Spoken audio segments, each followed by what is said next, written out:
बिस्मिल्लाहिर्रहमानिर्रहीम। अस्सलाम वालेकुम नाज़रीन, मैं हूँ साकिब बशीर। आज हम बात करेंगे इस्लामाबाद के जो मुबैना धांधली के केसेस हैं उनके हवाले से। आज बड़ी अहम समाअत हुई है। इस्लामाबाद के election tribunal justice Tariq Mahmood Jahangiri उन्होंने आज की समाअत की। ये PTI के उम्मीदवार हैं अली बुखारी।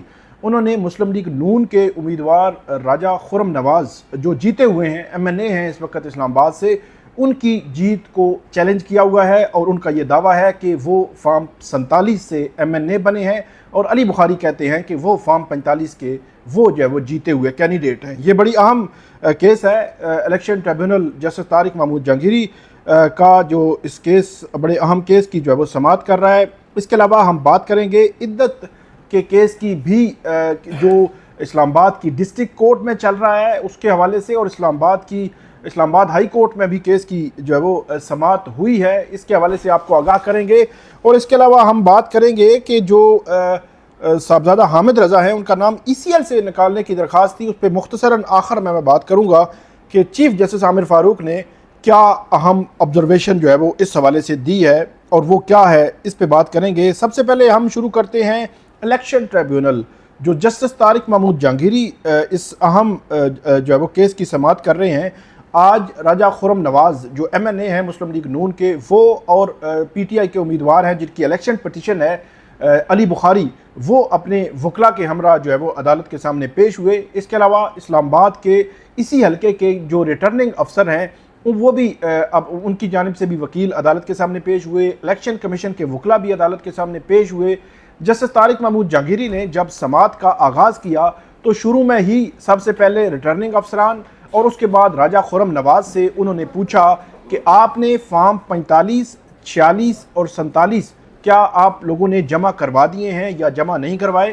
तो राजा खुर्रम नवाज़ के वकील ने बताया कि हमने फॉर्म 45, 46 और 47 ले आए हैं और अभी हम उसको प्रोसेस करके अगर आप कहें तो यहीं पे कोर्ट में ही आपके सामने जो है वो फॉर्म जमा करवा देते हैं, या अगर अदालत जो है वो कमीशन जो ट्रिब्यूनल है इस हवाले से हदायत दे तो हम रजिस्ट्रार ऑफिस में भी इनको जमा करवा देते हैं। उसके बाद जो रिटर्निंग अफसर थे उनके वकील ने भी ये कहा कि हमने फॉर्म 45, 46, 47 और 48 भी जो रिटर्निंग अफसर है उन्होंने कहा कि हमने फॉर्म 48 भी हमने जो है वो हम ले आए हैं और आज अभी प्रोसेस करके रजिस्ट्रार ऑफिस में जमा करवा देंगे। इसी के साथ जस्टिस तारिक महमूद जहांगीरी ने यह भी उनसे पूछा कि आपको अदालती हुक्म पर अमल दरामद ना करने की वजह से 20-20 हज़ार रुपये जुर्माना आयद किया गया था, तो क्या आपने वो जुर्माना जमा करवा दिया है, उनकी रसीदें कहाँ पे हैं। और उसके बाद उन्होंने कहा कि क्योंकि एक दिन था तो आज, कल और परसों में हमने 1-2 दिन में हम वो जुर्माना जमा करवा के उसकी रसीदें भी यहाँ पे अदालत में जो है वो ट्रिब्यूनल के सामने जो है वो ले आएंगे। उसके बाद अदालत की जानिब से ये कहा गया कि जो इलेक्शन मैनेजमेंट सिस्टम है उसका आपने क्या किया है। ये इलेक्शन मैनेजमेंट सिस्टम वाला मामला बहुत ही आम है। इस हवाले से थोड़ी सी तफसील के साथ मैं आपको बताऊंगा कि ये है क्या। ये अदालत ने उसकी मुतलका शिक भी, जो रिटर्निंग अफसर के वकील थे उनको मुतलका शिक भी पढ़ने की हदायत की और उन्होंने मुतलका शिक पढ़ी, जिस पर जो इलेक्शन ट्रिब्यूनल हैं जस्टिस तारिक महमूद जहांगीरी उन्होंने ये कहा कि प्रिजाइडिंग अफसर ने आपको EMS जो है वो भेजे हैं या नहीं। मतलब आपको पहले तरीकाकार आपको मैं बता देता हूँ कि प्रिजाइडिंग अफसर ने इस हवाले से करना क्या था। जो इलेक्शन कमीशन जब इलेक्शन में जा रहे थे तो उस वक़्त इलेक्शन कमीशन ने इस हवाले से बहुत ज़्यादा इसकी तशहीर भी की थी कि इलेक्शन मैनेजमेंट सिस्टम जो है वो शफाफियत के लिहाज से बहुत आला जो है वो सिस्टम है, और उसके हवाले से ये दावे किए गए कि वो बग़ैर जो है वो इंटरनेट के ये सिस्टम जो है वो चलेगा। लेकिन अब जो सूरत हाल सामने आई है वो मुख्तलिफ जो है वो हमें नज़र आ रही है। सबसे पहले तो मैं आपको बताता हूँ कि जो प्रोजेक्ट डायरेक्टर थे इसी सिस्टम के, इलेक्शन मैनेजमेंट सिस्टम के, उन्होंने 6 फरवरी को जो जियो न्यूज़ है उनको एक इंटरव्यू दिया। ये नाम है इनका मोहम्मद साद अली। ये बताया जाता है कि प्रोजेक्ट डायरेक्टर है EMS system, election management system के। इन्होंने ये कहा कि जो मुल्क भर में, इनसे ये सवाल हुआ कि मुल्क भर में इंटरनेट कनेक्शन ना होने की वजह से इलेक्शन कमीशन ऑफ पाकिस्तान का इलेक्शन मैनेजमेंट सिस्टम कैसे काम करेगा। कर्नल मोहम्मद साद ने बताया कि हमारा EMS जो है वो इंटरनेट से नहीं बल्कि इंट्रानेट से चलता है, जिसका मतलब यह है कि हमने इलेक्शन कमीशन के लिए एक प्राइवेट नेटवर्क कायम किया है जिसे पूरे मुल्क में फैलाया गया है। इसमें PTCL और दीगर कंपनियों की खिदमात हासिल की गई हैं। उन्होंने वाज़े किया कि पूरे मुल्क में हर सूबाई असम्बली के हल्के के लिए 3 जबकि कौमी असम्बली के हल्के के लिए 4 लैपटॉप्स रखे गए हैं। जब उनसे पूछा गया कि EMS बगैर इंटरनेट के कैसे काम करेगा तो उन्होंने कहा कि जब कनेक्शन टूट जाएगा तब ये laptop local area network LAN पर जो है वो ऑफलाइन मोड में काम करते रहेंगे और ये लैपटॉप पर रिटर्निंग अफसर के दफ्तर में मौजूद होंगे। उन्होंने बताया कि एक लैपटॉप पर आवाम के लिए मल्टीमीडिया के ज़रिए जो प्रोग्रेसिव नताइज दिखाए जाएंगे और ये नताइज नुमाया जगह पर दिखाए जाएंगे और ये नताइज नहीं दिखाए गए थे और यहाँ से अवाम नताइज जमा किए जाने के अमल में देख सकेंगे। प्रिजाइडिंग अफसरान तस्वीर खींच कर रिटर्निंग अफसरान को नताइज भेजेंगे। ये सबसे इम्पोर्टेंट है कि जिस दिन नताइज आ गए, मतलब रात को 8-9 बजे नतीजा आया, तो उसी वक्त जो प्रिजाइडिंग अफसर है, मतलब जो पोलिंग स्टेशन का जो इंचार्ज होता है वो प्रिजाइडिंग अफसर होता है, तो जो प्रिजाइडिंग अफसर है उसने उस फॉर्म 45 की एक तस्वीर बनानी है मोबाइल से और उसको इस सिस्टम पर जो है वो अपलोड करना है। ये जो है वो इस सिस्टम में ये बताया गया और ये भी कहा गया कि ये रिटर्निंग अफसरान को उन्होंने वो भेजनी थी और साथ ही मोबाइल पर भी भेजेंगे। इससे वो जगह पता चलेगी जहाँ से वो तस्वीर भेजी गई थी और साथ ही तस्वीर भेजे जाने का वक़्त भी पता चल जाएगा। ये कितना इंटरेस्टिंग है कि वक़्त भी पता चल जाएगा और तस्वीर की जगह भी पता चल जाएगी, किसने भेजी है ये भी पता चल जाएगा। ये इलेक्शन मैनेजमेंट सिस्टम है। उसके बाद उन्होंने कहा कि गूगल के मुताबिक जो है वो कर्नल साद के मुताबिक अगर कोई कनेक्टिविटी ना हुई तो ये तस्वीर आज खुद महफूज हो जाएगी और जैसे ही कनेक्शन बहाल होगा तो ये तस्वीर अपनी मंजिल तक पहुंच जाएगी।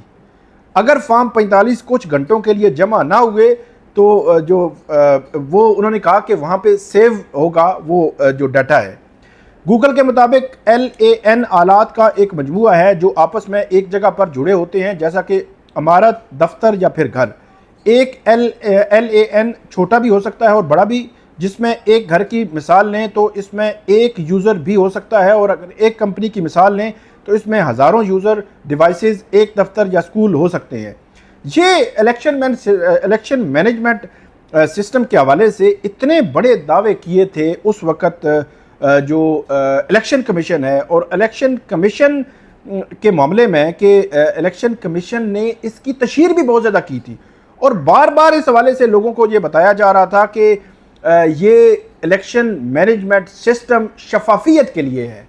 लेकिन अब जो सूरत हाल जो अब सामने आई है वो बड़ी अजीब व गरीब और खौफनाक ही मुझे तो लग रही है कि जो EMS सिस्टम के हवाले से जब पूछा जाता है तो कभी उस हवाले से बताया जाता है इलेक्शन ट्रिब्यूनल को इंटरनेट का इशू था, कभी बताया जाता है कि वो तो प्रिजाइडिंग अफसर ने नहीं, वो तो रिटर्निंग अफसरान ने वो अपलोड किए हैं। तो बुनियादी पॉइंट ये है, पूरे मुल्क में अगर धांधली का जायज़ा लेना है तो इलेक्शन मैनेजमेंट सिस्टम पे फोकस कर लें और उसको फ्रांजिक करवाएं, उसका रिकॉर्ड लेके आएँ, कब किसने कैसे जो है वो फॉर्म अपलोड किया, जो उनका एक्चुअल रिजल्ट था।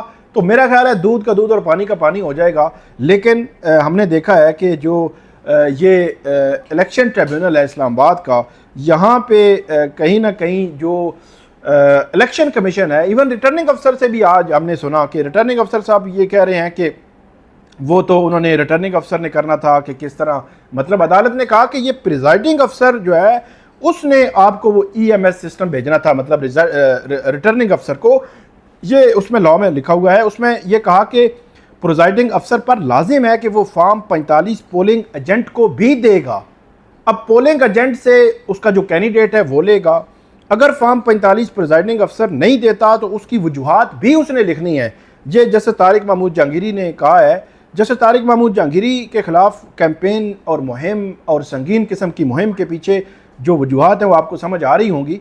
तो बहरहाल आगे चलकर जो इलेक्शन ट्रिब्यूनल हैं जैसे जहांगीरी, वो कहते हैं कि प्रिजाइडिंग अफसर ने इस हवाले से तफसीलात जमा करानी है और अगर हमें ज़रूरत पड़ी तो प्रिजाइडिंग अफसर को हम बुलाकर उससे जो है वो बयान भी ले लेंगे, एफिडेविट भी ले लेंगे, पता भी कर लेंगे। फिर जो है वो उनके वकील ने कहा कि नहीं, वो प्रिजाइडिंग अफसरान को तो फिर इसमें जो है वो फ्रीक बनाना पड़ेगा।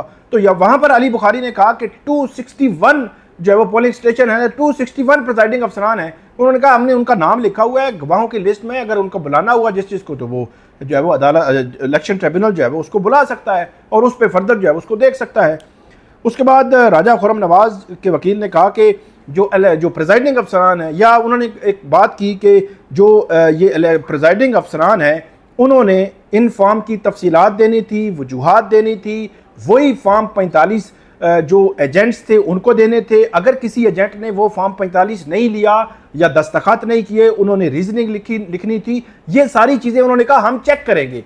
अब जो फॉर्म 45 है, इलेक्शन कमीशन, रिटर्निंग अफसरान और जो जीते हुए कैंडिडेट्स हैं और हारे हुए 4 लोगों से फॉर्म 45 मंगवाए जा रहे हैं। तो इसका मतलब ये हुआ कि हर एक के अपने अपने हैं। इलेक्शन कमीशन के वो फॉर्म 45 हैं जो रिटर्निंग अफसर ने भेजे हैं, तो रिटर्निंग अफसर के पास अपने फॉर्म 45 की एक कॉपी होगी, और जो उम्मीदवार जो जीते हुए हैं उनके पास जो उनके पोलिंग एजेंट थे जिन्होंने दस्तखत किए वो फॉर्म 45 होंगे, और जो हारे हुए हैं उनके पास भी वही होंगे। डेफिनेटली एक ही किस्म के फॉर्म 45 तमाम जो है फ्रीकैन को जारी होते हैं। तो अब जो थोड़ी देर पहले एक इंटरव्यू जो है वो किया है जो हमारे सीनियर सहाफ़ी हैं मतीउल्लाह जान साहब, उनके यूट्यूब चैनल पे आप उनको देख भी सकते हैं उस इंटरव्यू को। तो उसमें राजा खुर्रम नवाज साहब ये कह रहे हैं कि उन्होंने फॉर्म 45 की तस्दीक रिटर्निंग अफसर से करवाई है। तो वो एक अलग से मामला है कि रिटर्निंग अफसर कैसे जो है वो तस्दीक कर सकता है कि जब फॉर्म 45 आपने अपने पोलिंग एजेंट जो उसने प्रिजाइडिंग अफसर से लिए थे वो आपने जमा करवाने हैं। रिटर्निंग अफसर का फॉर्म 45 के साथ कोई ताल्लुक नहीं है। तो ये मामला आगे बढ़ता है। इसमें जो इलेक्शन ट्रिब्यूनल थे उन्होंने कहा कि प्रिजाइडिंग अफसर के हवाले से वाज़े तौर पर कहा कि उसने क्या कानूनी तकाजे पूरे किए थे या नहीं किए थे। उसके बाद ये अदालत को जो वो बताया गया कि फॉर्म 45, 46 और 47 उन्होंने ये कहा कि आप कोर्ट में नहीं बल्कि आप रजिस्ट्रार जो है इस्लामाबाद हाई कोर्ट का, उस रजिस्ट्रार को ये जमा करवा दें। यहाँ पे एक अहम जो है वो बात हुई कि जस्टिस तारिक महमूद जहांगीरी ने कहा कि हमें फॉर्म्स प्रिजाइडिंग अफसरान ने आपको भेजे हैं या नहीं भेजे, इस हवाले से आपने बताना है, और प्रिजाइडिंग अफसरान की जिम्मेदारी है कि वो पोलिंग एजेंट की तमाम मुतलका फॉर्म्स जो है वो उनको मुहैया करे, ये भी कहा उन्होंने। और जस्टिस तारिक महमूद जहांगीरी ने यह भी कहा कि इसके हवाले से क्या आप और आपके एजेंट से इन 10 जो दस्तखत जो है वो लेने थे क्या उन्होंने लिए हैं या नहीं लिए। उसके बाद जैसे तारिक महमूद जहांगीरी ने कहा कि किसी ने कोई गलत काम किया है तो वो उसका ज़िम्मेदार होगा। और इलेक्शन ट्रिब्यूनल ने ये ऑब्जर्वेशन भी दी कि ये सिविल सूट नहीं है, मतलब सिविल नेचर का केस नहीं है, ये इलेक्शन ट्रिब्यूनल है, इसमें बयान हल्फी से जो है वो नहीं रोका गया। मतलब अदालत ने कहा था कि हारे हुए, जीते हुए रिटर्निंग अफसरान और इलेक्शन कमीशन और जितने लोग आएंगे, जितनी डॉक्यूमेंट्स जहाँ पे जमा होंगी वो सारे अपने अपने डॉक्यूमेंट्स में एफिडेविट्स मतलब बयान हल्फी जो है वो जमा करवाएंगे। और अदालत ने यह कहा है कि ये फॉर्म 45 जब चले जाएंगे रजिस्ट्रार ऑफिस के पास तो रजिस्ट्रार ऑफिस को कोई बंदा भी, कोई आम शहरी भी, कोई सहाफ़ी भी दरख्वास्त दे सकता है उसको एग्जामिन करने के लिए, लेकिन वो जो रजिस्ट्रार होगा उनकी मौजूदगी में ही वो एग्जामिन कर सकते हैं उनकी, क्योंकि उनकी सेफ कस्टडी में होंगे कि कहीं उनको जो है वो मिसप्लेस ना हो जाए, कि ऐसा इशू ना हो। उसकी जो रिस्पॉन्सिबिलिटी है वो उन पर ही होगी जो रजिस्ट्रार हैं। तो ये केस अली बुखारी का केस जो है वो 15 जुलाई तक गया है। अब नेक्स्ट कल परसों जो है वो जो शुएब शहीन और आमिर मुगल 2 केसेस हैं, उन केसेस की समाअत जो है वो कल और परसों होनी है। अब आते हैं इद्दत के केस में जो अपील है, उस अपील का फैसला 1 माह करने का हुक्म दिया था। ये 22 जुलाई तक 12 जुलाई तक हुक्म दिया गया था, आज 9 जुलाई है, तो 3 दिन बाद उसका फैसला होने का मुद्दत है वो पूरी हो रही है।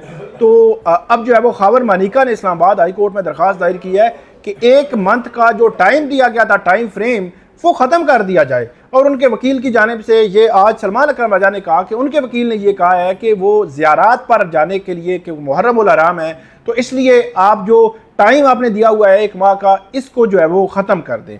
अब जस्टिस मियां गुल हसन औरंगज़ेब उनकी अदालत में समाअत हुई, तो जिस वक्त हम ये वीडियो कर रहे हैं अभी तक दोबारा समाअत नहीं हुई। दोबारा जब समाअत होगी उसकी अपडेट आपके सामने हम रखेंगे। लेकिन उस हवाले से जो जस्टिस मियां गुल हसन औरंगज़ेब है उन्होंने बड़ा कैटेगोरिकली ये कहा कि उसका हम फैसला जो है वो कर देंगे कि उसका क्या होना है। तो इद्दत केस में जो खबर मनिका की जानिब से एक दरख्वास्त दायर की गई थी इस्लामाबाद हाई कोर्ट में कि जो मुद्दत मुकर्रर की गई है कि 12 या 13 जुलाई तक जो फ़ैसला करने की इस्लामाबाद की सेशन कोर्ट को कि वो उस वक़्त तक फ़ैसला करें, वो मुद्दत ख़त्म की जाए। और इसमें जो रीज़न आज सलमान अकरम राजा ने बताई अदालत को कि शायद इस किस्म की रीज़न है कि उनके वकील जो है वो ज़ियारत पर जाना चाहते हैं, तो जस्टिस मियां गुल हसन औरंगज़ेब ने वो दरख्वास्त खारिज कर दी है और ये हुक्म दिया है कि जो एडिशनल सेशन जज हैं अफजल मजूका, वो इस केस को जो 13 जुलाई या 12 जुलाई तक का जो टाइम दिया गया था उस वक़्त तक इसको कंक्लूड कर लें। वहाँ पर इमरान खान और बुशरा बीबी की अपीलों पर फैसला होना है। इमरान खान और बुशरा बीबी ने ये इस्तदा कर रखी है कि उनको इस केस से बरी किया जाए।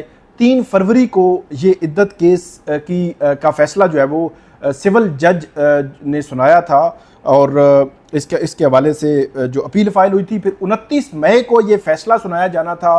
सेशन जज शाहरुख अर्जमंद ने फ़ैसला सुनाना था, लेकिन अचानक जो खबर मलिका ने इतराज़ कर दिया जज पर और उसके बाद ये हुआ कि जो जज साहब हैं उन्होंने केस ट्रांसफ़र के लिए इस्लामाबाद हाई कोर्ट को एक ख़त लिख दिया, जिसके बाद अफजल मजूका जो है उनके पास ये केस ट्रांसफ़र हो गया।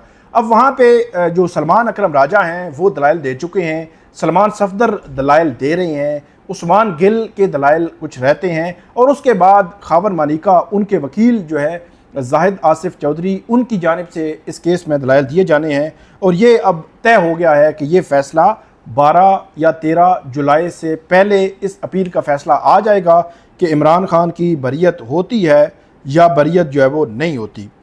ये एक अहम मामला था। इसके अलावा जो इलेक्शन ट्रिब्यूनल तब्दीली का केस है उसके हवाले से भी अहम जो है वो पेश रफ्त है कि इलेक्शन कमीशन के वकील से ये जवाब अदालत ने ये पूछा कि उन्होंने जवाब जमा करवाया या नहीं किया, क्योंकि जो इलेक्शन कमीशन है उसने इस्लामाबाद के तीनों MNAs की दरख्वास्तों पर जो इलेक्शन ट्रिब्यूनल था इस्लामाबाद का जस्टिस तारिक महमूद जहांगीरी, उनको 10 जून को तब्दील कर दिया था, जिसके बाद मामला इस्लामाबाद हाई कोर्ट आया तो चीफ जस्टिस आमिर फारूक ने इलेक्शन कमीशन का वो फैसला मुअत्तल कर दिया। अब आज फिर जो है वो समाअत हुई जो इलेक्शन ट्रिब्यूनल के हवाले से, तो उसमें चीफ जस्टिस आमिर फारूक जो है उन्होंने ये रिमार्क्स दिए, एक तो कि तासुब का इल्ज़ाम बड़ा ही संजीदा नोयत का है और रोज़ाना की बुनियाद पर समाअत करना मुतासिब होना नहीं होता, चीफ जस्टिस ने कहा, और गलत आर्डर होने का मतलब भी मुतासिब होना नहीं होता। और इलेक्शन कमीशन ने ट्रिब्यूनल तब्दीली की दरख्वास्त पर फैसला किया है, मुतासिब होने के कुछ तकाजे जो है वो पूरे करने थे, गलत रास्ता जो है वो इख्तियार किया गया, ये कहा चीफ जो है वो चीफ जस्टिस आमिर फारूक ने। अब जो है वो इस हवाले से जो केस है इसमें मज़ीद अपडेट्स आएंगी वो आपके सामने रखेंगे। साहबजादा हामिद रज़ा, उनकी जो PNIL लिस्ट में उनका नाम था, उस लिस्ट, तो साहबजादा हामिद रज़ा जो है उनका नाम PNIL लिस्ट जो है वो उसके हवाले से बताया गया कि उसमें है। फिर जो फवाद चौधरी हैं उनका नाम भी CL पे था, तो उनका नाम जो है वो निकाल दिया गया है, अदालत ने थोड़े अरसे के लिए टाइम निकाल दिया है। और जो साहबजादा हामिद रज़ा का जो नाम था उस हवाले से अदालत ने बड़े सवालात किए कि जो नाम है वो 30 दिन के लिए PNIL लिस्ट में आप डालते हैं तो 30 दिन में एक दफ़ा एक्सटेंड कर सकते हैं, 60 दिन, तो 1 साल से आपने नाम डाला हुआ है, तो किस बुनियाद पर आपने नाम डाला हुआ है। तो इस हवाले से चीफ जस्टिस आमिर फारूक ने आज समाअत की और उन्होंने ये कहा है कि इस हवाले से वो ऑर्डर पास करेंगे। अब ये देखना है कि वो क्या ऑर्डर पास करते हैं। तब तक मुझे दीजिए इजाज़त, आप हमें फ़ीडबैक दीजिएगा। अल्लाह हाफिज़।